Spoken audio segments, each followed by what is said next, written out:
Hi, welcome to the Nth Degree. I'm Kara Henry and I'm here with a little photography lesson. What we're going to talk about today is something that is so crucial to getting your photos exposed right, and that is your light meter. And there's a light meter inside each camera, and especially if you have an SLR or a digital SLR, you can use your light meter to get the right exposure.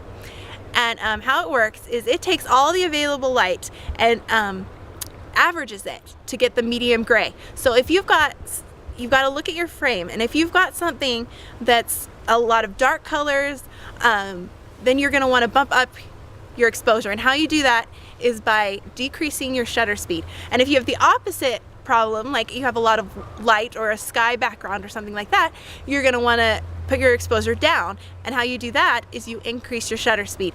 And what you want to do is line up your little line close to the center, and you can do that by turning the shutter or moving your aperture, your f-stops, and until you get that balance. And the best thing to do with this is really just practice and see what your camera does. And once you get used to it, it's pretty easy to find the right exposure in every situation. Sometimes they get a little tricky though, and I'm going to show you a tip on how to meter a light situation that's a little tricky. I've got Meredith over here, and she's got her back to the sun. And this is kind of tricky because your sun is going to want to make you overexpose your photo. So how to get the right exposure, you can zoom up on just her face and meter it from her face. So what I mean by meter is press your shutter halfway down, and it'll do that little focus blink thing, and then it'll show you where your line is.